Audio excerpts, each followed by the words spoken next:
Alors, merci d'être au rendez-vous. Alternatiba, c'est une histoire qui a débuté à Bayonne en octobre 2013 avec un village des alternatives. Et alternative en basque, ça se dit Alternatiba, d'où le nom d'Alternatiba à Dijon aujourd'hui. Un appel pour créer 10, 100 ou 1000 Alternatiba a été lancé à cette occasion. Une centaine ont eu lieu, ou vont avoir lieu, avant la COP21 à Paris à la fin de l'année. À Dijon, le collectif a démarré en novembre 2014 avec une première réunion, et puis aujourd'hui c'est l'ouverture. Pendant 3 jours, on va vous proposer de découvrir ou de vivre une centaine d'alternatives pour la lutte contre le changement climatique. Vous le savez, les signaux sont en rouge, le changement climatique s'accélère. C'est une première à l'échelle de l'humanité. Jamais des changements aussi brutaux, aussi rapides ne sont arrivés. Pourtant, les solutions, elles existent, et elles sont portées par des milliers d'initiatives, par des milliers de personnes à travers le monde, à Dijon et en Bourgogne également. Les gouvernements ont échoué à Copenhague. Ils n'ont pas réussi à adopter un accord juste et contraignant pour réduire les émissions de gaz à effet de serre. Et même pire, des fausses solutions portées par des lobbies voyant leur unique intérêt ont été mises en avant, comme les agrocarburants, le nucléaire, les OGM, les marchés carbone, la financiarisation de la nature. Il faut pourtant retrouver un équilibre pour une plus grande justice sociale et écologique, dans les pays du Nord, mais également dans les pays du Sud. C'est notre action collective qui va permettre de mettre en place cette transition écologique, sociale et économique. Aujourd'hui, vous êtes à Dijon, et 5 autres Alternatiba vont avoir lieu ce même week-end, à Rennes, dans le Béarn, à Strasbourg, dans le Var et également à Marseille, où le maire essaye de bloquer Alternatiba. Et donc les copains vont se réunir quand même demain pour réussir à organiser cette Alternatiba à Marseille. Ce que nous voulons, c'est porter un message d'espoir. Un autre monde est possible. Unis, on peut se réapproprier notre avenir. Car en effet, c'est aux citoyens, aux habitants, de faire pression sur les États pour arriver à un accord contraignant à Paris, et qui va permettre de réduire radicalement nos émissions de gaz à effet de serre. Il faut le faire avant 2020. C'est le seuil critique que le GIEC, le collectif de scientifiques, nous a marqué d'une ligne rouge. Il y a donc urgence. Vous allez participer pendant Alternatiba Dijon, c'est un village festif pour le climat, à de nombreux événements. On a préparé des conférences, des ateliers, des jeux, des animations, et ça aura lieu 3 jours. Aujourd'hui, avec la conférence et ensuite le concert à partir de 22h30, mais également samedi et dimanche.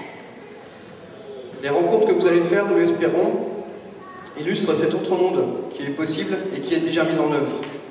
Après Alternatiba, soyez-en sûrs, la mobilisation va continuer à Dijon. On aura par exemple le 14 juillet l'arrivée du Tour Alternatiba, un Tour de France, qui sera le 14 juillet avec une arrivée à Marsanais, et on continuera en Vélorussion jusqu'à Dijon, à la salle Camille Claudel au Grésillon. Et puis nous resterons mobilisés jusqu'à décembre, bien sûr, avec la COP21. Donc il y aura d'autres événements, déjà, vous pouvez le savoir, à Dijon. Et on vous invitera également à nous rejoindre pour se mobiliser et aller ensemble à Paris faire pression sur les États. Ce soir, nous avons invité des personnes qui sont actives dans tous les secteurs de la société. Un scientifique, des représentants du milieu associatif ou syndicaliste, des représentants du monde de l'entreprise. Cette diversité, vous allez le voir ce soir, montre l'ensemble des actions qu'on peut mener pour la lutte contre le changement climatique. Alors, merci à tous d'être présents ce soir à ce rendez-vous. Merci pour votre participation et votre engagement. Et puis notre slogan, pour terminer, c'est « Ensemble, partageons des solutions pour un monde meilleur ». Merci à tous.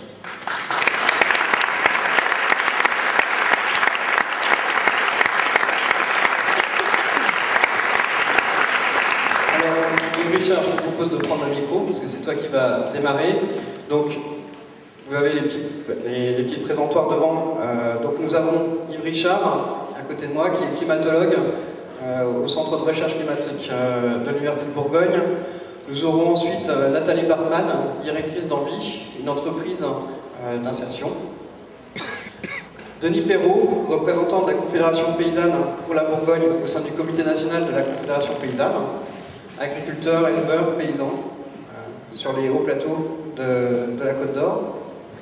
Cécile Artal, directrice de l'association Pirouette Cacahuète, une association d'éducation à l'environnement et au développement durable. Et puis Florent Copin, président des Amis de la Terre France, qui vient juste d'Alternativa à Nancy, puisque c'était le week-end dernier, il y a 2 semaines. Alors je vais laisser la parole tout de suite à Yves Richard pour sa présentation.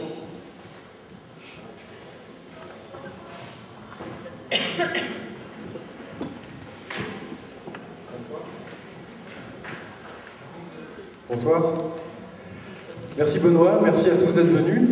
Alors j'ai 10 minutes, en 10 minutes je ne vais pas essayer de montrer que le climat se réchauffe et que l'homme en est à l'origine. Ça a priori je pense que le public qui est là le sait. Nous ne sommes plus au XXe siècle, donc il faut passer à quelque chose de plus ambitieux. Alors mon ambition c'est de répondre à une seule question, c'est celle-ci, c'est pourquoi 2 degrés? Tout le monde a entendu, Benoît l'a répété, les experts du GIEC disent qu'il serait plus prudent de ne pas dépasser 2 degrés. Pourquoi pas 1, pourquoi pas 3, pourquoi pas 4? Alors, la première chose que l'on va regarder, on va faire un tout petit peu de physique, mais très très peu, rassurez-vous. Première chose, l'idée, c'est que l'énergie, elle provient du Soleil. Grâce à notre atmosphère, une partie est réfléchie, heureusement, parce que sinon, sans atmosphère, on aurait vraiment trop chaud en plein jour. Mais 70% pénètre dans l'atmosphère et atteint la surface de la Terre qui intercepte ce rayonnement. Alors ce rayonnement, on le voit tous, il est visible. Donc l'énergie, elle provient du Soleil dans le visible. Et avec cette lumière, la Terre se réchauffe. La Terre, elle n'est pas lumineuse. Donc elle va renvoyer cette énergie, nécessairement, sinon elle se réchaufferait sans cesse. Donc elle va renvoyer la même quantité d'énergie, mais elle va renvoyer cette énergie dans d'autres longueurs d'onde qu'on appelle les infrarouges. Ces infrarouges, ils ont comme particularité d'être en partie interceptés par ce qu'on appelle les gaz à effet de serre. La vapeur d'eau est le premier d'entre eux, le CO2 le second. Grâce à la présence de ces gaz à effet de serre, la température moyenne annuelle à la surface du globe est portée ainsi à 15 degrés. Sans ces gaz à effet de serre, il ferait moins 18 degrés. Donc, premièrement, merci, messieurs les gaz à effet de serre, puisque moins 18 degrés, la planète ressemblerait à ceci, et non pas à l'image que l'on a en bas à droite.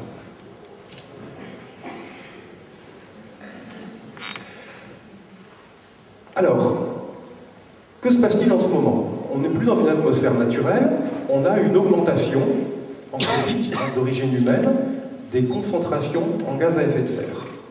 Concernant les entrées, ça ne change rien, puisque ces gaz à effet de serre laissent passer le rayonnement dans le visible. Par contre, concernant les sorties, eh bien, lorsqu'on augmente la concentration en gaz à effet de serre, on augmente leur capacité à intercepter le rayonnement infrarouge sortant. Alors pour l'instant, ça a un petit peu augmenté. Alors on va dire qu'on est aux environs de 16 degrés et non plus de 15. On a gagné, pas tout à fait, mais on a gagné presque 1 degré. Et la question qui est posée, c'est pour la fin de notre siècle, allons-nous en gagner encore 1 supplémentaire, auquel cas on arriverait à 17, ou alors 4 supplémentaires, auquel cas on arriverait à 20 degrés, ce qui porterait l'effet de serre additionnel d'origine anthropique à 5 degrés. Voilà la question qui est posée. Donc je retrace un petit peu ces différents niveaux de température. Et l'enjeu de la COP21, c'est de dire que fait-on maintenant? On est passé de 15 à 16, ok, ça c'est fait. Pour la suite, est-ce qu'on va vers 17, 18, 19, 20? Et c'est là que se pose l'idée de il faudrait mieux ne pas aller au-delà de plus 2 degrés par rapport à la situation pré-industrielle. Alors on va voir pourquoi. Alors pour voir pourquoi, moi je vous propose, cette fois-ci on abandonne la physique et on va regarder derrière nous. On va regarder l'histoire des climats. Alors si on regarde l'histoire des climats, la première chose qu'on peut constater, c'est qu'on a eu, il n'y a pas si longtemps que ça, un climat beaucoup plus froid. Environ 10 degrés à l'échelle de la planète. Quand je dis il n'y a pas si longtemps, c'était il y a 20 000 ans. C'est pas énorme. Et lors des différentes périodes glaciaires, il y en a eu plusieurs depuis 1 million d'années, on avait un climat qui était nettement plus froid que nous. Donc la première chose qui nous rassure déjà, c'est de dire on a déjà connu des changements de l'ordre de 5 degrés. L'écosystème s'arrête. Donc on a connu des climats plus froids.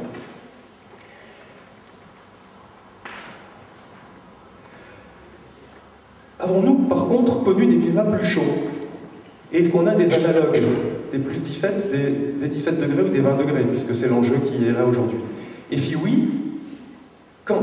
Alors, chacun essaie de faire un petit effort. Est-ce qu'on a déjà connu des climats plus chauds? Des climats plus froids, on est plein, des périodes glaciaires. Des climats plus chauds, c'est plus difficile. Alors voici un graphique un petit peu compliqué. On va faire un petit effort, c'est le même que je vais vous présenter 5 ou 6 fois. Donc on fait un petit effort et puis après, c'est gagné.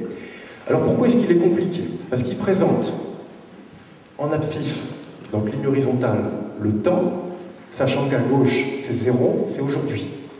Et puis à droite, plus on va vers la droite, plus on remonte le temps, et on va aller jusqu'à 70 millions d'années.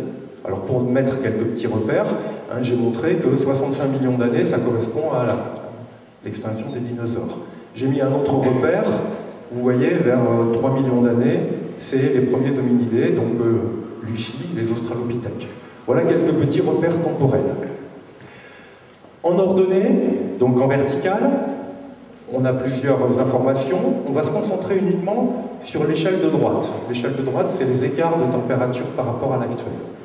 Donc ce que l'on voit, c'est que la courbe rouge, qui nous raconte l'histoire de la température depuis 70 millions d'années, a été parfois beaucoup plus élevée qu'aujourd'hui, donc on a eu des climats beaucoup plus chauds. Donc ça, c'est un petit peu rassurant aussi. Alors, le repère, c'est 0. 0, c'est notre climat actuel. Actuel, ça veut dire quoi? Actuel, ça ne veut pas dire aujourd'hui, ou il y a 10 ans, ou il y a 20 ans, ça veut dire depuis une période qu'on appelle l'Holocène, qui dure 10 000 ans, depuis 10 000 ans. Donc c'est notre dernière interglaciaire. Depuis 10 000 ans, on a un climat qui est remarquablement constant. Il y a eu des petites variations, mais c'est des bricoles, du style le petit âge glaciaire, des choses comme ça, mais c'est pas beaucoup. Hein, donc on a un climat qui est extraordinairement constant depuis l'Holocène. L'Holocène, c'est quoi? En gros aussi, c'est le néolithique, c'est-à-dire depuis que l'homme est agriculteur, éleveur, il jouit finalement d'un climat qui est à peu près constant. Si on va au-delà de l'Holocène, donc il y a plus de 10 000 ans, ben on arrive par exemple il y a 20 000 ans à une dernière période glaciaire. Et là on retrouve notre 10 degrés. Donc c'est ce qu'on voit en petit tiret noir sur la gauche. Hein. On a eu des climats beaucoup plus froids. Hein. Depuis 1 million d'années, à plusieurs reprises, il y a eu des climats beaucoup plus froids. Par contre, au-delà d'1 ou 2 millions d'années, vous voyez que ça n'existait pas. Donc finalement, quand on regarde sur les temps longs, nous sommes plutôt dans un contexte froid. Ça aussi, c'est un peu rassurant. Alors, que se passe-t-il en ce moment? On est passé à 16 degrés. On se pose la question de savoir si ce n'est pas le début de l'Anthropocène. En effet, vous voyez que 16 degrés, on sort un petit peu des valeurs qu'on a sur l'extrême gauche. Hein, c'est-à-dire, on va sortir de l'Holocène. Donc, clairement, le changement tel qu'il a été engagé nous fait sortir de l'Holocène, c'est-à-dire de cette stabilité formidable qu'on avait depuis 10 000 ans. Si on monte à 17 degrés, est-ce qu'on retrouve des climats qui sont au niveau de la ligne orange? Oui, on en retrouve, vous voyez, vers 5-10 millions d'années, on en retrouve. Donc si on va vers 17 degrés, on va clairement sortir de l'Holocène, ça c'est acté, mais on va aller vers des climats qui ressemblaient peut-être au niveau de température au début de l'humanité. Pas de l'Homo sapiens, hein, mais des Homo habilis et des australopithèques. Donc c'est quand même un grand chemin qu'on va faire, surtout qu'on va faire ce chemin en peu de temps, hein, on va faire ce chemin en 100 ans, hein, on ne va pas mettre des dizaines de milliers d'années à faire ce chemin. Donc c'est déjà un changement qui est majeur. Si par contre on va à 20 degrés, c'est-à-dire on va vers les scénarios pessimistes, ça nous donne la ligne rouge, en pointillés rouges horizontaux. Et vous voyez que cette ligne rouge, là ça nous renvoie très loin. Ça nous renvoie à des climats qui ont existé, certes, mais que l'homme, les hominidés, les grands singes, n'ont jamais connu. Donc c'est un saut très important, et que l'on va accomplir en un siècle. Alors 2 degrés, c'est peu, mais ça peut perturber beaucoup. Alors on va lancer une toute petite vidéo, qui est faite par la Fondation Nicolas Hulot, qui fait une métaphore, qui permet de comprendre. 24 à Un peu plus chaud en été, un peu moins froid en hiver, qui dirait non? Quoique, imaginez la Terre comme un corps humain. Passer de 37 à 39 degrés, cela s'appelle la fièvre, non? 1 degré de plus et la fièvre monte à 40. Le corps s'affaiblit davantage, l'esprit s'embrouille. Encore 1 degré, 41. Le foie et les reins défaillent et c'est tout le corps qui lâche. Et si on n'agit pas sur les causes de la fièvre, c'est la fin. La planète se réchauffe. Sa fièvre monte. Réagissons. Notre climat, c'est notre quotidien. Aujourd'hui, pour demain.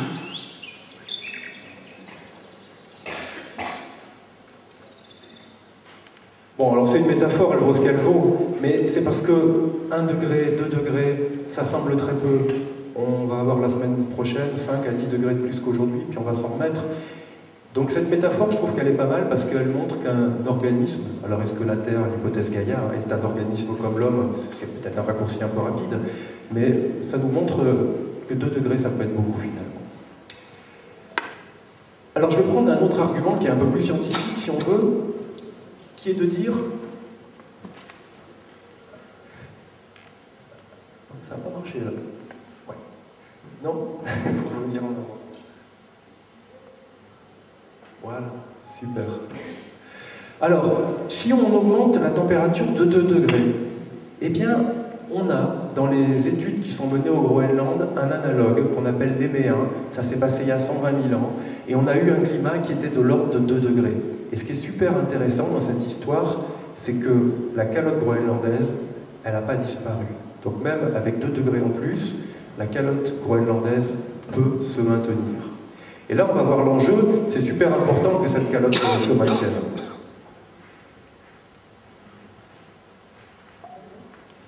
Prochaine diapo, voilà.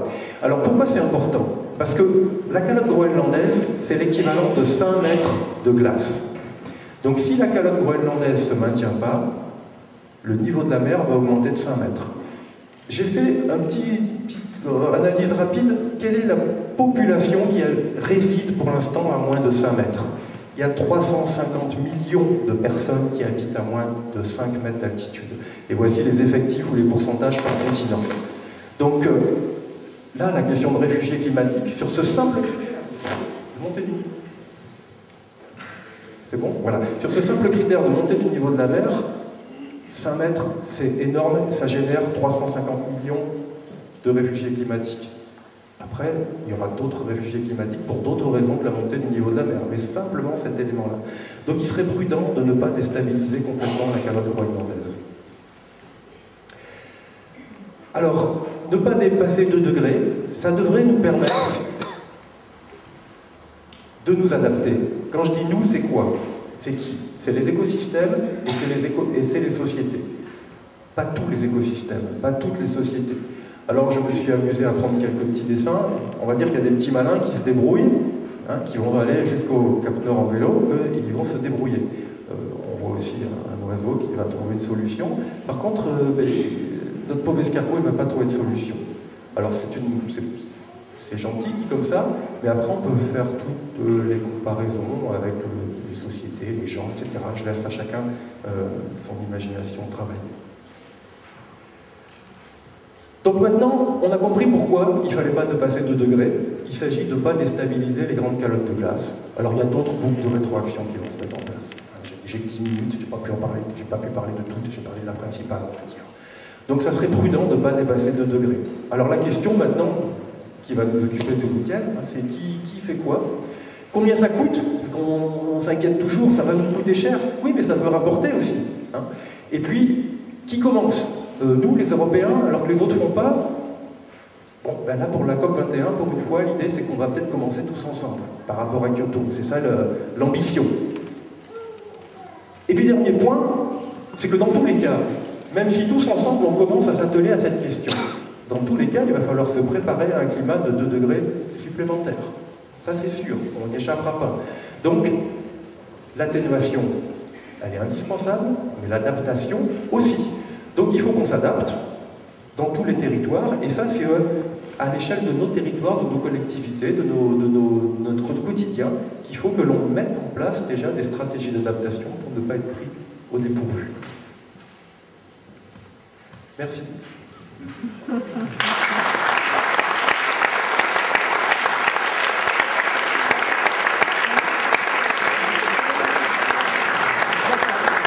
Merci Yves Richard pour cette introduction. Donc on a vu en effet qu'il y avait déjà eu un climat plus chaud sur la planète, mais par contre que le rythme du changement et la brutalité de ce changement n'ont jamais été vus à l'échelle de l'homme et sur cette planète. Et puis aussi cette question des 350 millions de réfugiés climatiques potentiels en cas de hausse du niveau de la mer. Voilà, c'est un gros risque également de déstabilisation politique, sociale. Donc c'est une des actions qui est importante à avoir en tête quand on veut limiter le changement climatique. Alors, comme tu l'as présenté, le changement climatique, c'est des émissions de gaz à effet de serre. Donc on consomme de l'énergie, des ressources qu'on va rejeter en partie dans l'atmosphère qui vont augmenter cet effet de gaz à effet de serre autour de la planète.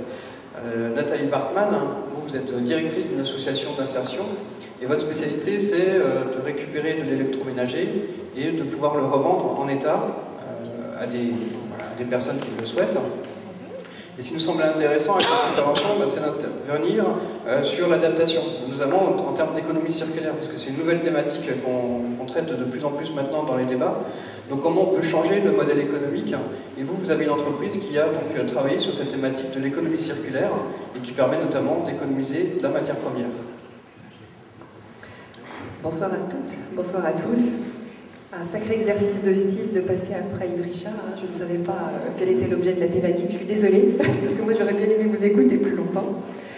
Donc effectivement, moi j'interviens en tant qu'entreprise d'insertion, donc entreprise de l'économie sociale et solidaire, donc une entreprise un peu particulière, qui s'appuie sur des piliers que le développement durable représente. On oublie souvent le pilier du social dans le développement durable, mais c'est donc de l'économique, du social et une préoccupation environnementale.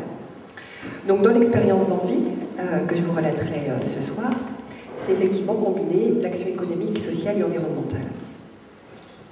Alors juste un petit état des lieux sur qui est Envie, quelle est son implantation au niveau national, pour faire court, les villes de plus de 200-250 000 habitants pour que le projet économique puisse vivre. Alors je pars souvent de l'histoire parce que je trouve qu'elle relate bien qui nous sommes encore aujourd'hui. Envie, c'est une émanation d'Emmaüs qui date des années 80. Et tout ce que je vais décrire, les trois piliers, les trois raisons qui font qu'Envie existe aujourd'hui, seraient encore plus vraies aujourd'hui, 30 ans plus tard. Donc le premier constat de la communauté Emmaüs de Strasbourg à cette époque, c'était le rajeunissement des populations en difficulté qu'Emmaüs accueillait. Populations en difficulté sans toit, sans formation, aussi peu, sans expérience professionnelle, aussi peu, et avec un environnement très, précaire et qui ne permet pas à des personnes à un moment donné de pouvoir survivre. Donc comment remettre le pied à l'étrier à des personnes qui n'ont plus ces moyens de survie? Première problématique. La deuxième, comment permettre à des familles à faible revenu de s'équiper d'appareils électroménagers d'occasion, ne pouvant pas le faire à prix neuf. Vous savez tous qu'Emmaüs récupère ce qu'on appelle le bric-à-brac, donc le tout venant, lorsque vous les appelez, des meubles, de l'électroménager, des chaussures, des vêtements, etc. Donc comment, sur un appareil, lui, très technique, lorsqu'on vend un appareil ménager, il peut tomber en panne le lendemain. Donc comment vendre un appareil 50 ou 60 €, peu cher, mais qui peut, beaucoup trop cher, s'il tombe en panne une semaine ou 15 jours plus tard. Deuxième problématique. La troisième, environnementale, déjà dans les années 80, les appareils ménagers, dans le jargon des ferrailleurs, s'appellent les monstres, parce que ce sont des appareils volumineux, composés de matériaux extrêmement composites, c'est-à-dire quand ils sont broyés, il y a du plastique, des ferreux, de l'aluminium, des bétons, les fameux gaz frigorigènes dans les réfrigérateurs, les fameuses poussières luminophores, terres rares dans les appareils à tube cathodique. Donc voilà, tout un ensemble de matériaux qui ne peuvent pas se satisfaire, ni d'être dans une décharge sauvage, ni d'être broyés, puisque c'était à peu près les seules issues à l'époque pour ces fameux déchets. Donc c'est un fils d'électroménagiste, stagiaire en psycho à Emmaüs à l'époque, qui a pensé à pouvoir proposer aux compagnons Emmaüs le plus proche de l'emploi, à avoir un vrai métier, une vraie expérience professionnelle, une vraie formation, en reconditionnant ces appareils ménagers, en sachant ce qu'ils ont dans le ventre, en les ouvrant, en les observant, en les dépannant, et pour pouvoir, une fois reconditionnés, satisfaire les personnes qui souhaitaient s'équiper d'occasion et en les garantissant un bon pièce et main-d'œuvre. Voilà comment les concepts est né dans les années 80. Emmaüs aujourd'hui reste foyer d'hébergement d'urgence et en vie est une entreprise d'insertion, une grosse entreprise d'insertion sur le territoire qui, elle, s'est spécialisée dans la mise en situation réelle de travail de personnes en difficulté sociale et économique. Donc Envie est née sur Dijon dans les années 90 et a, j'allais dire, profité ou devancé un décret européen en 2006 qui contraint tout détenteur de déchets d'équipements électriques et électroniques de devoir trouver des filières de valorisation intelligentes et qui permettent de remettre en circuit les différentes matières qui composent ces appareils ménagers. Donc nous avons préparé ce décret en postulant un certain nombre d'appels d'offres qui nous permet aujourd'hui d'être transporteurs, donc de collecter ces déchets d'équipements électriques et électroniques pour les éco-organismes qui ont été créés au niveau national et de traiter une partie d'eux. Alors, je reviens sur le petit slide d'avant, si c'est possible. Donc voilà un petit schéma qui permet donc de voir où sont les déchets, donc dans la grande distribution, puisque quand vous vendez un appareil, parfois on vous reprend l'ancien, ou vous l'amenez, dans les déchetteries, au sein des entreprises, ou chez le particulier. Donc tous ces déchets d'équipements électriques et électroniques sont stockés dans nos halls et ont deux orientations possibles, soit partent sur la rénovation pour ceux qui peuvent faire l'objet d'un dépannage, soit parce que l'appareil n'est plus en état de pouvoir fonctionner, d'être rénové, partent au démontage pour le recyclage des matériaux. Le slide qui suit, alors je suis désolée, il est très original, il n'a pas supporté la conversion, donc je vais peut-être vous le décrire un petit peu mieux. Je voulais juste revenir sur une petite ligne du décret européen qui me paraît important dans notre thématique, c'est que le décret dit la même chose que ce en quoi nous croyons, je pense, pour que vous soyez là ce soir. C'est-à-dire qu'il est préférable de faire du réemploi que de faire du recyclage de matériaux. L'objectif, c'est bien de stopper l'extraction de matières premières et plutôt d'utiliser ce que nous avons déjà. Il y a comment dire, des choses extraordinaires, même au niveau vestimentaire ou sur l'ameublement, qui sont faits en utilisant soi-disant des déchets. Voilà, c'était juste un petit détail sur les textes. Donc Envie est un acteur social, comme vous avez pu l'entendre. Son premier objectif, créer de l'emploi réservé à des personnes en difficulté. Et son deuxième, s'intégrer à une logique qui nous touche beaucoup, qui est l'économie circulaire. Alors, nous souhaitons, au travers de ces deux axes, donner une deuxième vie aux objets, regarder un objet en fin de vie, non pas comme un déchet, mais comme une ressource. C'est extrêmement important qu'on l'ait tous en tête dans la façon dont nous fonctionnons. On ne se rend pas compte à quel point, pour un réseau comme Emmaüs ou nous, il est difficile de remettre en vie des objets lorsqu'il a été considéré pendant même si peu de temps comme un déchet.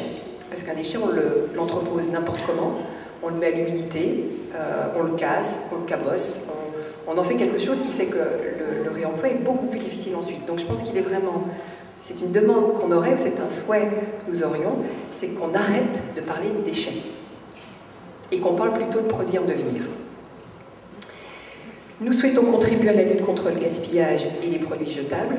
On a une concurrence en face de nous de produits qui viennent de pays en voie de développement, qui n'ont pas pour objectif leur durabilité. C'est dommage. Nous souhaitons limiter l'extraction de ressources naturelles non renouvelables. Je disais tout à l'heure que, effectivement, l'objectif c'est de limiter cette extraction. Il faut savoir aujourd'hui que dans les appareils ménagers qui nous concernent, encore 80% des matières qui sont utilisées pour un nouvel appareil est issue d'une première extraction, ce qui est encore énorme. Nous souhaitons donner un lieu d'équipement d'appareils ménagers aux familles à faible revenu. Un certain nombre ne peuvent pas s'équiper d'appareils neufs, ainsi que répondre à la demande de plus en plus nombreuse des consommateurs phénomène dont on commence à entendre parler, vous l'avez sans doute également dans l'oreille, excusez-moi. Consommateur, moi je dis que souvent, notre meilleur bulletin de vote, c'est notre pouvoir d'achat. C'est-à-dire quand on va acheter un appareil ménager, quand on va acheter une voiture, quand on va acheter des vêtements, qu'est-ce qu'on fait? Et notre façon de consommer conditionne quelque part la façon dont on souhaite orienter notre société. J'aurais pu le mettre en tout premier. Le premier objectif d'Envie, c'est un emploi pour tous. Nous considérons que l'emploi est un droit et un devoir. Et puis donner des emplois sources de sens. Alors ça c'est très important, c'est quelque chose sur lequel l'abbé Pierre, qui était à l'initiative de cette belle entreprise, avait dans la tête. Il est avoir un emploi source de sens lorsque nous avons l'impression d'être de trop dans la société, lorsqu'on a l'impression qu'on est porté par des allocations, c'est extrêmement important. Donc le sens de notre entreprise d'insertion, en étant mobilisé autour de la protection de notre environnement, c'est un véritable outil d'insertion sociale et professionnelle. Alors quelques petits chiffres, peut-être pour information, concernant notre activité sociale. Donc qui sont les personnes en difficulté d'insertion sociale et professionnelle, quelles sont leurs difficultés réelles. Ce sont des personnes en tout premier lieu qui souffrent d'une carence dans leur formation. Donc 74% des personnes ont une formation inférieure au niveau 5, le niveau 5 étant le niveau CAP. La première expérience de travail arrive de plus en plus tard. Donc, lorsque j'ai commencé il y a une vingtaine d'années dans le réseau, on avait plutôt une moyenne d'âge autour de 22-23 ans. Nous en sommes à l'âge de 34 ans en moyenne dans notre équipe. Je parlais d'isolement familial géographique, bien sûr. Beaucoup de personnes qui résident en zone urbaine sensible. Et 91% des salariés inscrits à Pôle emploi depuis plus de 12 mois, donc des personnes chômeuses de longue durée. Un petit focus sur lequel on communique également auprès des institutions. Aujourd'hui, les personnes bénéficiaires du RSA ne sont pas les personnes les plus démunies que nous accueillons. Elles le sont déjà. 450 € pour un célibataire, c'est déjà pas simple. Je vous laisse l'imaginer. Aujourd'hui, nous avons près d'un tiers de l'équipe qui n'a pas le RSA, qui est sans revenu avant d'arriver en vie. Nous avons une équipe en 2014 de 12 permanents, donc contrat à durée indéterminée, que je représente en l'occurrence, comptable, chef d'équipe, responsable d'exploitation, responsable qualité, chargé d'accompagnement social et professionnel. Et les 3/4 des salariés, 69 en 2014, salariés donc en contrat à durée déterminée d'insertion. 62% retrouvent une issue positive à la sortie, soit en emploi, CDD, CDI ou formation qualifiante.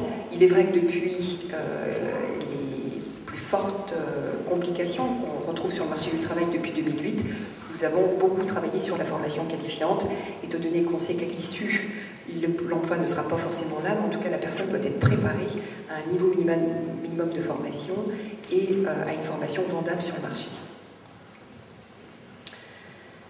On peut passer au suivant. Juste un petit slide sur la suite, juste pour vous donner quelques idées sur la façon dont on voit demain.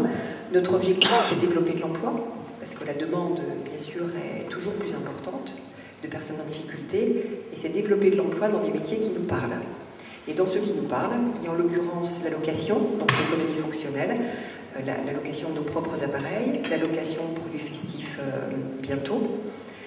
Il y a également le développement d'un service de dépannage, puisque lorsqu'on dépanne, on ne jette pas. Et il y a également un projet en lien notamment avec l'Italie, qui est le reconditionnement des appareils médicaux, principalement pour les personnes à mobilité réduite, puisque la précarité financière touche beaucoup également les personnes à mobilité réduite, et qu'il y a une grosse demande pour des équipements de lits médicalisés, de fauteuils roulants, de déambulateurs, etc., etc. Voilà, j'espère que je suis dans les temps. Merci de votre attention. Merci beaucoup.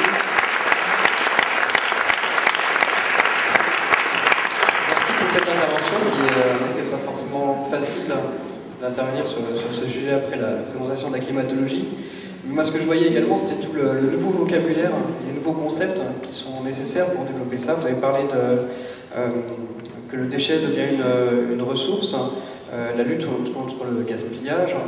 Vous n'avez pas cité l'obsolescence programmée, mais moi je la voyais aussi derrière quand vous avez parlé des objets qui peuvent venir de cette immense manufacture de l'Asie du Sud-Est.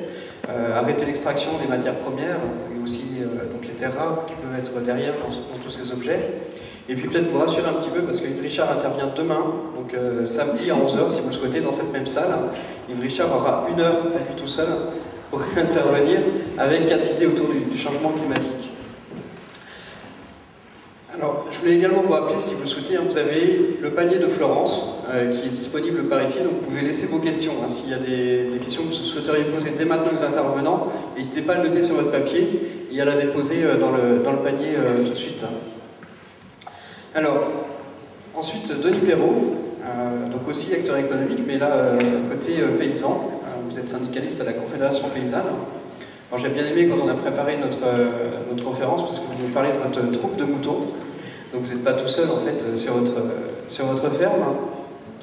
Et puis, moi, je pensais vous inviter pour parler de la lutte contre le changement climatique par les paysans, mais vous souhaitiez également intervenir sur le fait que les paysans sont aussi, l'agriculture en tout cas, est aussi responsable du changement climatique. Alors qu'est-ce que... peut-être vous éclairer un peu plus maintenant. Bon alors, bonsoir à tous.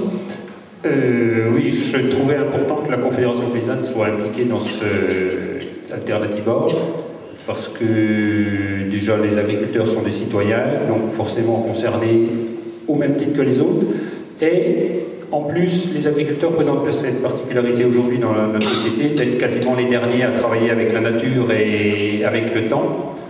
Donc on va dire entre guillemets qu'on est au front, en ce sens que je ne suis pas très vieux, mais quand je me suis installé il y a à peu près une trentaine d'années, on commençait moisson le 14 juillet.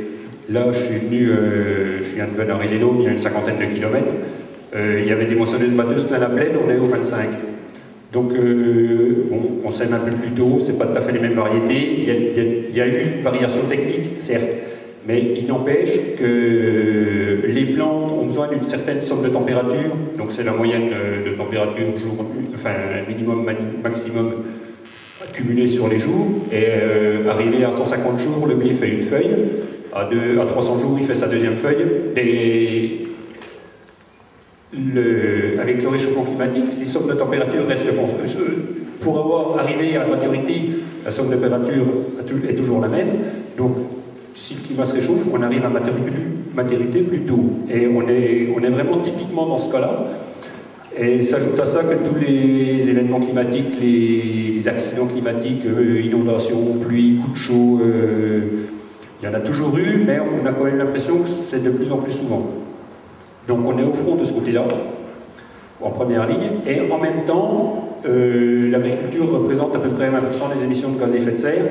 Donc on a aussi un rôle extrêmement important pour lutter contre ce réchauffement climatique, en sachant quand même que la nourriture est à peu près indispensable, donc on peut faire un effort, mais je ne sais pas si on pourra tout supprimer, parce qu'on aime quand même bien manger. Donc voilà pour les données de base.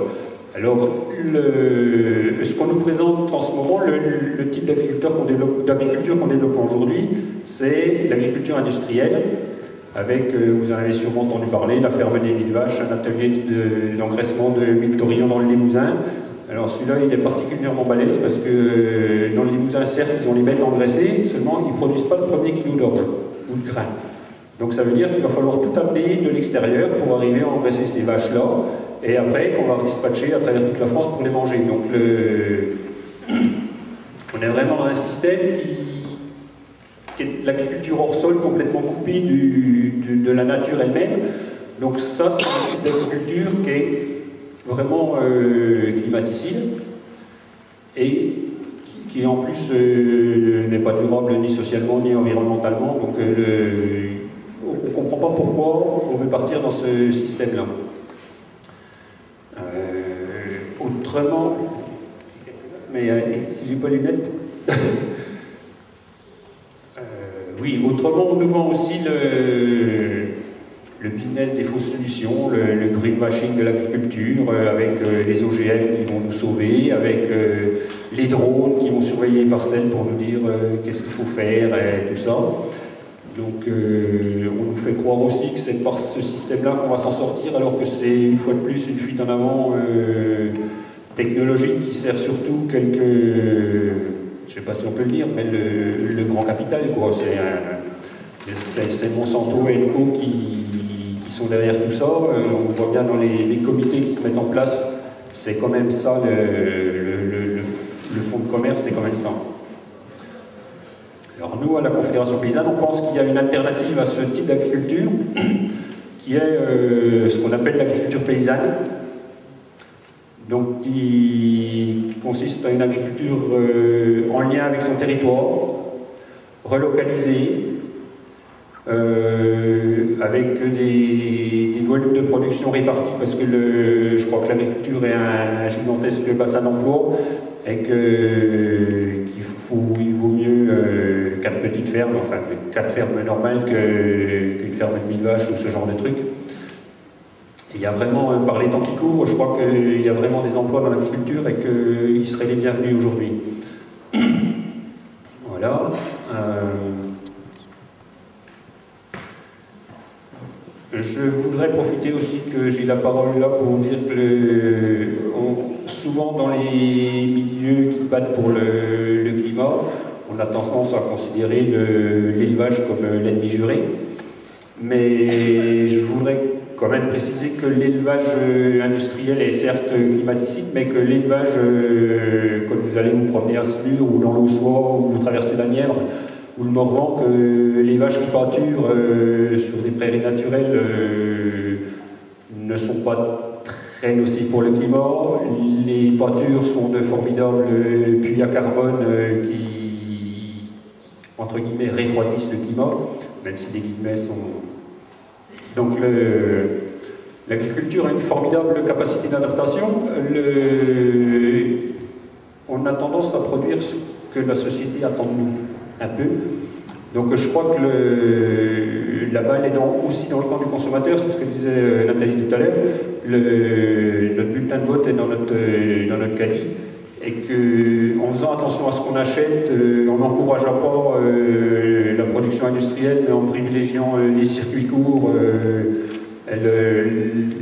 la production dans un mode de production qu'on va appeler alternatif, alors qu'en fait c'est celui-là qui était à l'origine, c'est plutôt l'autre qui est alternatif maintenant, qui a été inventé de toutes pièces.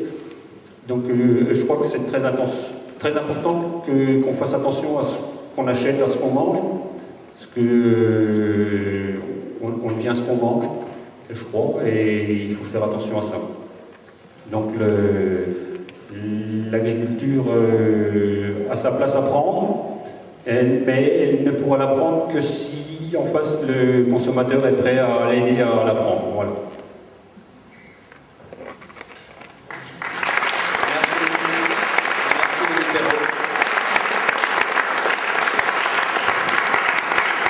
Ce fameux consommateur, hein. On a plein de consommateurs aujourd'hui dans la salle, on va en avoir plein ce week-end.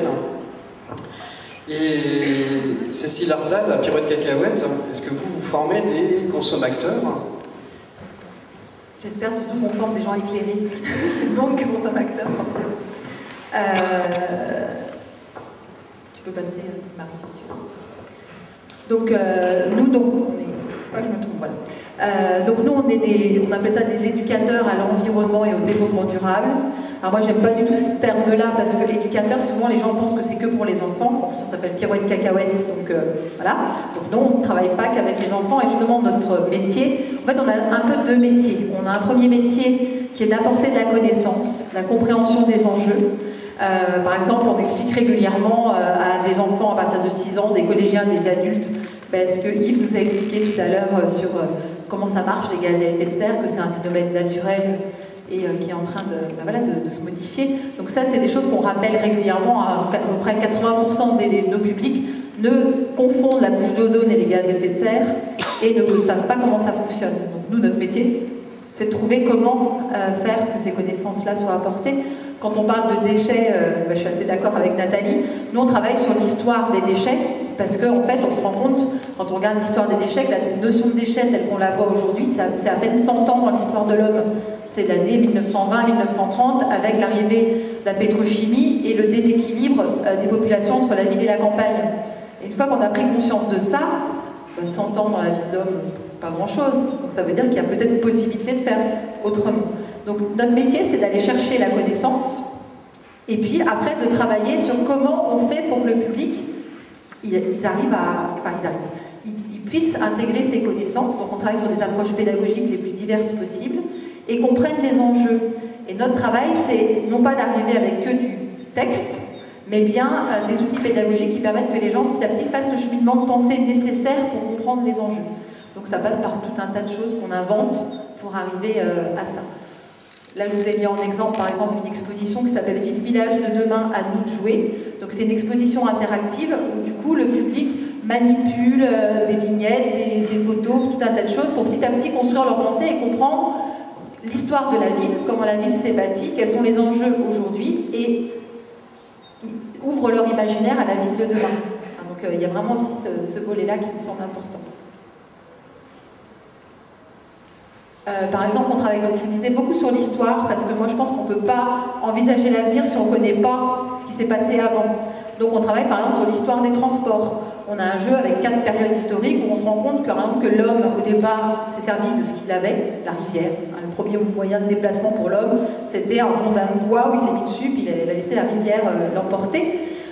Et puis petit à petit, on a inventé des choses, et que l'invention prédominante, c'est la machine à vapeur, qui a fait des machines agricoles, donc d'où l'exode rural, qui a fait des nouveaux moyens de transport, et qui a fait aussi des machines dans les usines. Et la ville d'aujourd'hui est complète. Si la machine à vapeur n'avait pas été inventée, probablement la ville d'aujourd'hui ne serait pas celle d'aujourd'hui. Donc tout ça, c'est important de le comprendre pour après comprendre les enjeux et comprendre vers quoi on veut évoluer. Donc il y a toute une partie de notre travail qui est basée là-dessus. Et c'est aussi de mettre le public dans l'environnement. Et quand on parle d'environnement, pour nous, c'est la maison, c'est son quartier, son village, sa ville, et évidemment la nature environnante. Ensuite, on ne peut pas compter que sur la connaissance et la compréhension des enjeux, il faut qu'on recrée un lien affectif avec notre environnement.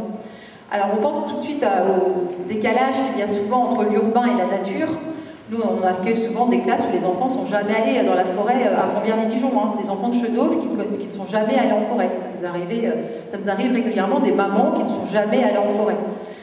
Donc si on ne les rassure pas, si on n'a pas un moment comme ça où on les rassure, elles sont dans un univers complètement inconnu.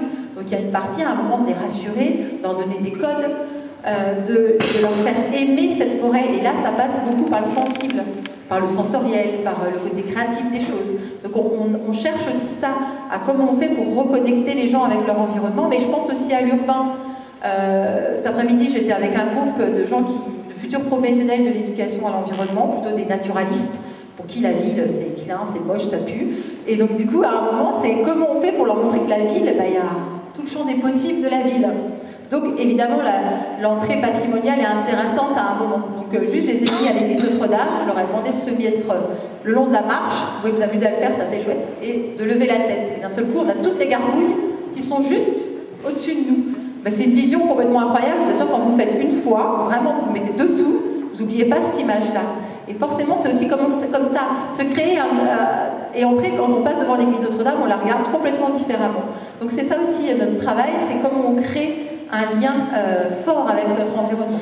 Donc là, par exemple, ça passe par une activité où on appelle ça coller en façade. Il y a un guide et un aveugle, et l'aveugle doit toucher quelque chose. On repart, on le remet dans des tours et des détours, et il doit retrouver ce qu'il a touché. Donc on passe de sensation du toucher à du coup une analyse de ce qu'on a touché pour retrouver l'élément. Bouche d'égout, on prend des empreintes d'une bouche d'égout et on demande aux enfants d'imaginer ce qu'ils ont sous leurs pieds, ce qui nous permet après d'arriver à ce qu'on a réellement sous le pied et parler de choses très sérieuses, du cycle de l'eau domestique et des choses comme ça. Mais on ouvre déjà l'imaginaire avant de travailler sur le côté les tuyauteries, tout ça. Ça marche aussi évidemment dans la nature où c'est comment on fait à un moment pour aussi aiguiser le sens de l'observation. Comment on fait pour que les gens ne soient pas juste dans un décor vert, mais s'intéresse à la faune, à la flore qui vit là, développe sa connaissance, comment on crée ce lien-là avec tous les publics. Hein. On parle souvent des enfants, moi je fais partie des gens qui disent non, nos enfants n'ont pas à nous éduquer, nous sommes des adultes et c'est à nous de les éduquer. Donc arrêtons de prendre nos enfants en otage et de leur apporter la bonne parole en espérant qu'ils vont apporter la bonne parole aux adultes. Non, c'est dans l'autre sens que ça marche. Donc il faut aussi travailler avec les adultes dans ce travail-là. Je vous parlais d'imaginaire tout à l'heure, ça c'est aussi quelque chose qui est important. Je pense que l'homme a beaucoup de mal avec la nouveauté, avec le changement, et on voit bien l'urgence de travailler sur le changement, et ça ne peut passer que si à un moment on s'approprie toutes ces connaissances, tous ces enjeux, et qu'on ouvre son imaginaire et qu'on envisage l'avenir. À partir du moment où on sent que notre avenir il est fermé, on n'est que dans la crainte, on est que dans la peur. Et moi je dis toujours que quand on a peur ou on se sent culpabilisé, on fait comme le hérisson, on se met en boule et on pique. Et donc du coup, il faut à un moment que l'hérisson il a envie de s'étendre, d'aller toucher un peu le voisin, et du coup d'imaginer cet avenir-là. Et c'est pour ça que c'est très important de travailler sur l'imaginaire, parce qu'on ne peut se projeter que si on a un imaginaire suffisant. Donc ça c'est vraiment important. Donc là, par exemple, à gauche, c'est une animation qu'on fait avec Latitude 21, donc avec des maternelles, qui s'appelle Réinventons nos rues. On va travailler avec les enfants sur l'analyse de ce que c'est qu'une rue, du bâti, des moyens de transport, du mobilier urbain, des êtres vivants, qui peuvent être de la nature, des arbres, des plantes, etc. Et puis évidemment, nous les hommes, qui font partie aussi de ces êtres vivants et de la nature. Et donc, une fois qu'on a analysé ça avec les enfants, on les emmène à comprendre que les sols bitumés, il y a des questions de l'eau, et je vous assure que les enfants ils comprennent très vite que s'il n'y a pas d'eau dans la terre, les plantes et nous-mêmes, on a quelques soucis. Ils analysent assez vite, finalement. Et après, on les emmène à imaginer leur rue. Et se pose aussi la question des usages. Une rue, est-ce que c'est qu'un endroit où les voitures passent, ou est-ce que c'est aussi un lieu social où on fait des choses ensemble? Donc, on amène aussi cette dimension-là. Et c'est des enfants de grande section CP, CE1. Donc c'est possible de travailler ainsi avec les enfants. Le jeu d'urbaniste, c'est un jeu qu'on utilise sur plein de choses, après l'exposition, qui nous sert un peu d'évaluation, de comprendre, une fois qu'on a travaillé sur les enjeux de la ville, de voir comment les gens collectivement, donc on fait un travail à 6-7 personnes, comment ils imaginent leur ville.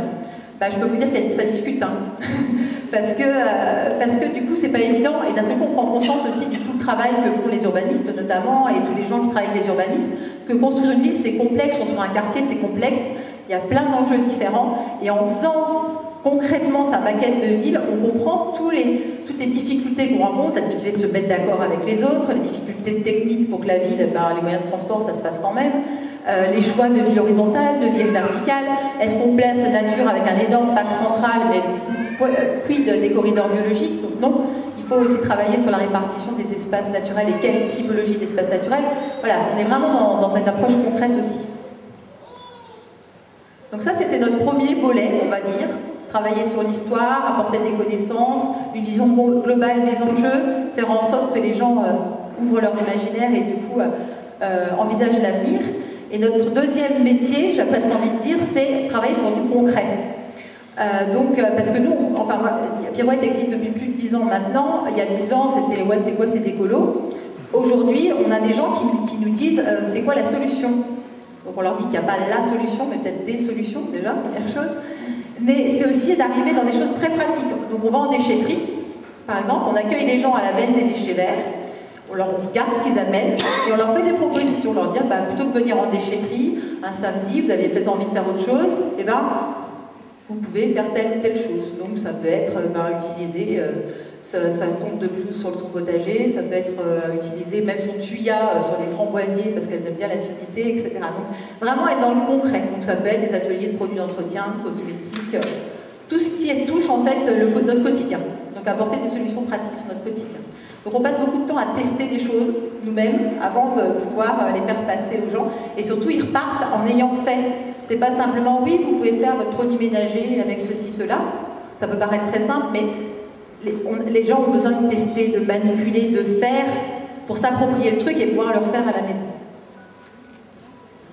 Donc voilà, nos déchets verts de l'or, vous voyez qu'on était sur la même idée de déchets verts de l'or pour vos jardins. On vient dans l'idée que le déchet d'un seul coup devient quelque chose à valoriser. Coup de frais sur Toulouse, c'est un projet qu'on a fait avec des adolescents sur le vêtement, où l'idée, c'était qu'on voyait bien que les adolescentes autour de nous étaient attirés par la mode, changer leur garde-robe tous les 3 mois, difficulté de trouver des vêtements faits locaux, faits dans le coton est l'une des cultures les plus gourmandes en eau, en engrais et en pesticides. Donc voilà, il y a tout un tas d'enjeux par rapport aux vêtements. Et l'idée, c'était de dire, ok, on peut sensibiliser les ados à ces vêtements, mais si on leur donne pas de solution. Donc on a travaillé avec une styliste qui les a amenés à transformer des vêtements tout en cherchant leur look. Donc c'était aussi des solutions pratiques. Et puis notre autre dada, c'est de créer des histoires collectives. On pense que nous les hommes, on a besoin de tribus, et que du coup, si on ne se sent pas dans une tribu, on est perdu. On peut même du coup aller dans des tribus non recommandables, et qu'on pense que si on veut que les gens changent leur comportement, il faut que socialement ils se sentent valorisés, épanouis, avec des copains, entourés, et qu'il y a besoin comme ça de recréer des familles, des tribus, des groupes. Donc on travaille sur 2 volets. À la fois, on travaille beaucoup et de plus en plus sur l'appropriation de l'espace public. Alors ça peut être de la création de jardins partagés, comme on a pu faire à Longwy, au quartier du Bief du Moulin. On a accompagné des habitants pour créer leur jardin partagé de A à Z. Okay. Donc de A à Z, donc vraiment dans l'idée de travailler sur la maquette, l'organisation du jardin, encore une fois de créer cette histoire collective, mais ça peut être, comme on a fait à Plombières-les-Dijon à nos débuts, de mobiliser des habitants, des écoles, des associations, des parents, pendant 1 an sur une thématique pour créer une grande fête à la fin. Donc c'est vraiment comment on arrive à ce que les gens se sentent dans la même aventure, et du coup, petit à petit, changent leur façon de penser et changent leur façon de faire. Merci. Pour les Amis de la Terre, c'était sur cette thématique-là que vous vouliez intervenir. Comment, ensemble, on peut agir pour lutter contre le changement climatique? C'est ça. En gros, bonjour à tous, bonjour à toutes. Moi, j'étais là pour parler de la mobilisation sur le climat, plus globalement, et de la mobilisation sur la COP21. On nous parle qu'il faut se mobiliser, on nous dit clairement qu'il faut se mobiliser. Nous, on vous dit qu'il faut se mobiliser. Et l'enjeu de la mobilisation est vraiment important là-dedans. Mais pourquoi, comment on fait, comment est-ce qu'on justement on arrive à changer le monde et clairement à rester en dessous de cette barre de 2 degrés. Et pour ça, il implique des changements radicaux de nos modes de vie, de nos modes de consommation. Et voilà, la première nouvelle que je vais vous apporter, c'est que la COP21, donc la conférence de l'ONU sur le climat qui se tiendra à Paris, tous les enjeux, on les a présentés. Mais il y a une chose qu'on sait déjà, c'est que l'accord ne sera pas à la hauteur des enjeux. Et ça, c'est une évidence. On le sait. Donc maintenant, bien évidemment, il faut se mobiliser. Parce qu'il faut se mobiliser, pourquoi? Pour que l'accord soit le moins mauvais possible. Mais bien pour que cette mobilisation pour la COP21 soit le début de quelque chose et pas la fin d'un processus. Et ça, c'est capital de comprendre ça, de comprendre que plus la mobilisation sera importante à Paris en décembre, plus on sera capable derrière de mettre en marche un mouvement qui permettra d'aller au-delà de cet accord. Donc au-delà de cet accord, ça veut dire quoi? Ça veut dire après obtenir des changements à tous les niveaux, au niveau individuel, au niveau collectif, à toutes les échelles, dans chaque commune, dans chaque département, dans chaque région, dans chaque pays, pour aller au-delà. Parce qu'un accord qui est basé sur 196 pays qui doivent se mettre d'accord, si un seul n'est pas d'accord, il n'y a pas d'accord de signé. Donc imaginez bien que sur 196 pays, on ne va pas obtenir l'accord, et vu la force des lobbies qu'on peut avoir en face de nous, on ne va pas obtenir l'accord juste ambitieux et contraignant pour justement répondre à ces enjeux du climat. Donc cette COP21, voilà, pourquoi pour moi il faut se mobiliser? Il faut se mobiliser parce que au-delà des conséquences de 350 millions de réfugiés climatiques qu'on a vu tout à l'heure avec une augmentation de 5 mètres des niveaux des mers, c'est vraiment un niveau bien supérieur à ça. Alors, on parlait, il ne faut pas dramatiser, mais ce qui fait qu'on est mobilisé, ce qui fait qu'on est aussi engagé, c'est quand même ce constat dramatique. On parle simplement de la survie de l'humanité telle qu'on la connaît sur la surface de cette planète. On n'a pas parlé de l'enjeu, il y en a plein des enjeux, l'enjeu des conflits par exemple. Les conflits armés, on voit déjà les conflits armés qui existent pour le pétrole, donc ce sont déjà les guerres du climat qui existent, mais les guerres pour le climat vont se multiplier partout.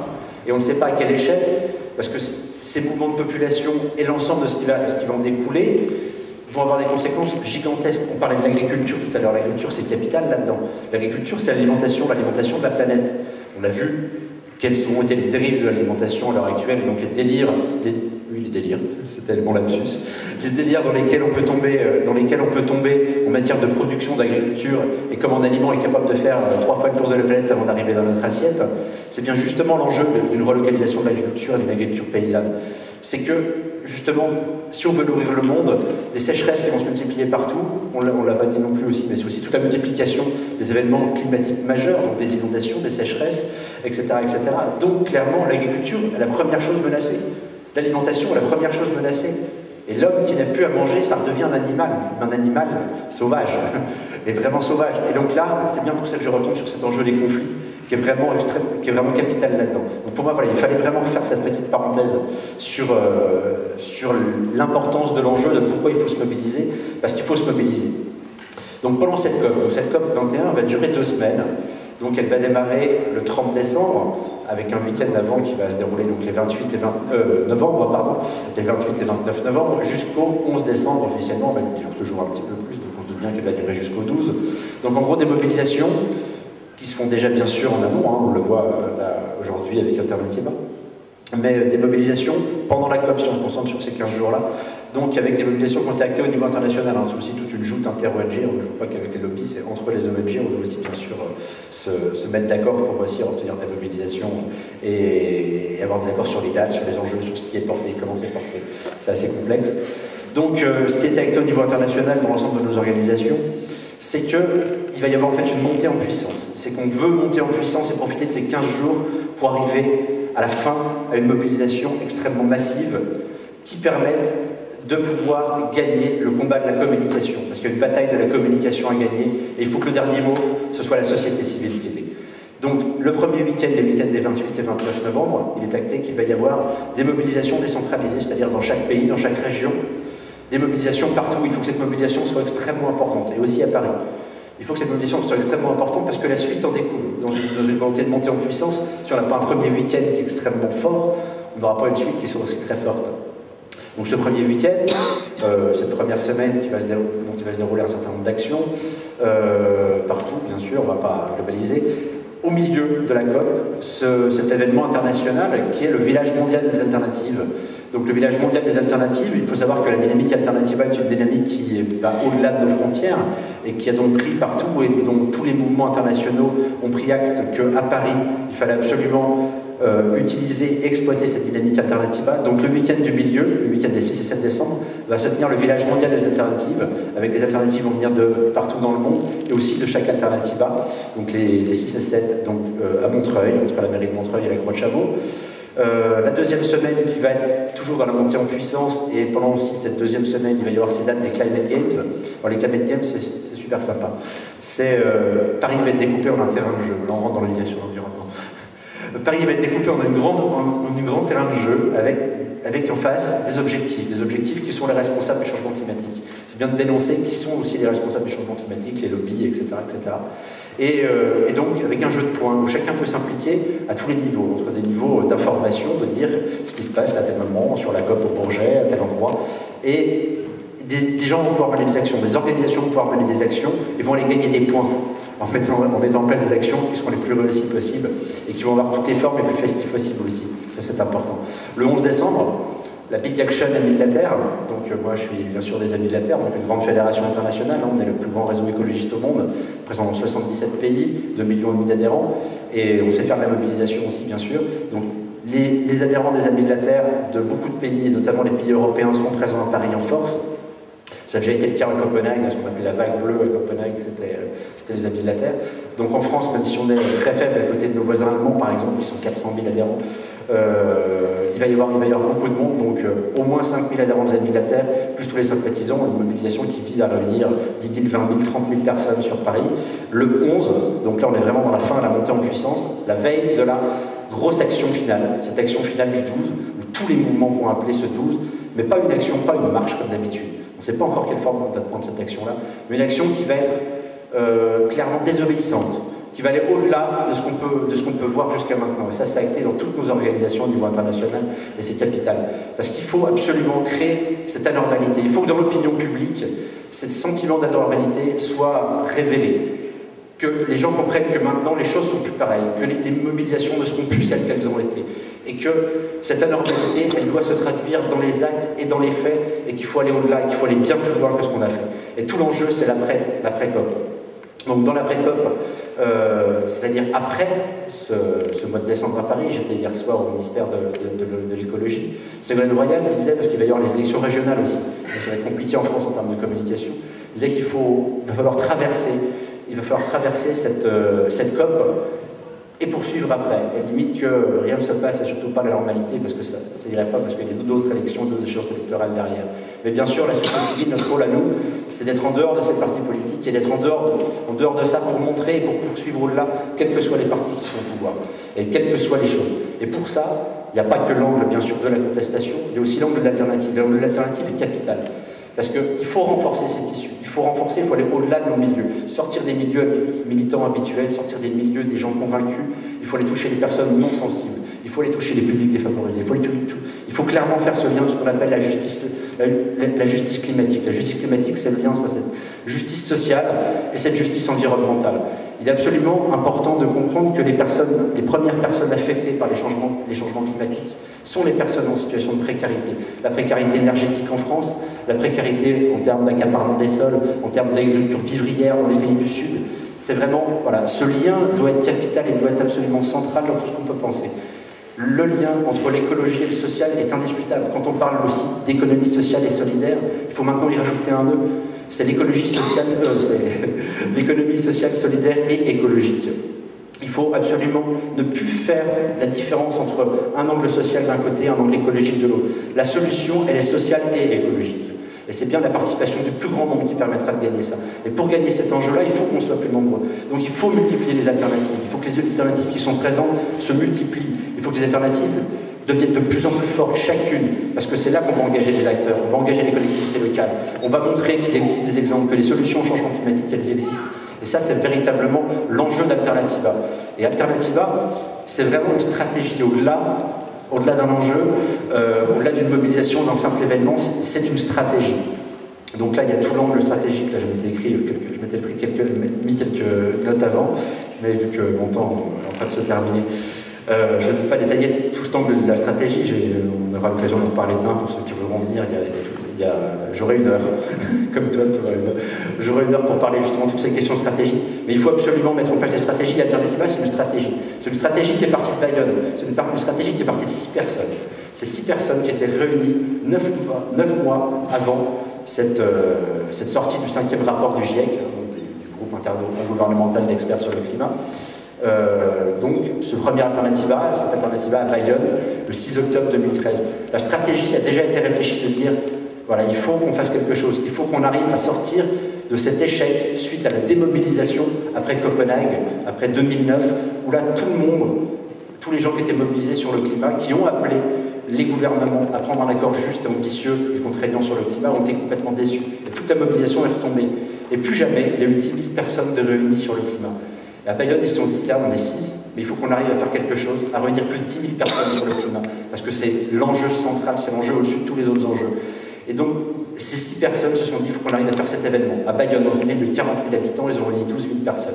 Et de là est parti cet appel, comme tu as parlé tout à l'heure, Benoît, de 10, 100, 1000 Alternativa. Et là, maintenant, les Alternativa émergent partout. Les Alternativa ont émergé d'eux-mêmes, il y a le tour tandem qui va s'en suivre derrière. Et cette stratégie n'est pas qu'une stratégie pour organiser un événement, mais c'est d'utiliser l'excuse de l'événement pour mettre en mouvement des mouvements citoyens, les amener à travailler ensemble, à mettre en place des techniques de travail, des méthodes de travail, des techniques et des stratégies de mobilisation. Et ça, c'est vraiment toute cette stratégie dont j'aurais bien aimé parler plus longtemps. Mais c'est vraiment de comment est-ce qu'on est capable de mobiliser, d'aller toucher les personnes au-delà des réseaux militants. Cette dynamique de cercle, cette dynamique de ce qu'on appelle le community organizing, donc l'organisation communautaire, qui permet d'aller toucher ces gens-là, d'impliquer des gens dans l'Alternativa. C'est une aventure humaine fabuleuse. Moi, je sors, j'ai passé 1 an dans l'Alternativa Nancy, j'ai engagé une énergie assez folle. Mais Alternativa Nancy, il faut voir les choses qui émergent. Plus personne n'a... Enfin, tous les gens qui sont dans l'Alternativa veulent continuer à bosser ensemble. C'est phénoménal. Des réunions, on était 6-7, on est 60. Enfin, c'est quand même assez phénoménal, cette énergie qui ressort. Ces gens qui ont envie de travailler ensemble, qui ont envie de poursuivre, de faire des choses. Des gens qui n'étaient absolument pas engagés du tout dans le milieu associatif, s'engagent et veulent continuer, et veulent poursuivre. On a vu des bénévoles qui venaient nous voir, mais quand est-ce que c'est le prochain Alternativa? Je veux y aller, je veux aller filer un coup de main, alors je vais partir. Il y en a qui sont à Strasbourg ce week-end, qui est à Nancy, parce qu'ils ont découvert ça à Nancy, ils se sont dit, mais non, il faut que j'aille aussi dans l'Alternativa à Strasbourg. Donc, mais ça, c'est vraiment quelque chose qui est vraiment fabuleux là-dedans. Chez nous, ça y est, il y a des dizaines de personnes qui se mettent en mouvement pour créer une monnaie locale complémentaire.